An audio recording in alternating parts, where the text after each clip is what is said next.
কি করবেন এই টাকা দিয়ে?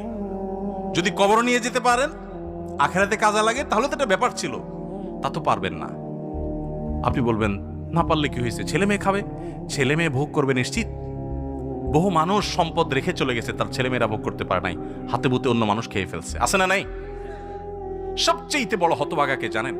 আল্লাহর জমিনে সবচেয়ে বড় দুর্ভাগা, সবচেয়ে বড় বেয়াকুব এবং নির্বোধ মানুষ হলো সে, যে যাদের জন্য চুরি করবে তারাও সে দায় নিবে না। কিয়ামতের দিন ছেলে আয়সা বলবে না, আব্বা চুরিদারি ডাকাতি 2 নম্বরই যা করছেন, ঘুষ সুদ যা খাইছেন আমাদের জন্যই তো খাইছেন, আল্লাহ আমার আব্বারা জাহান্নামে দিয়ে না, আমাদের নিয়ে যান।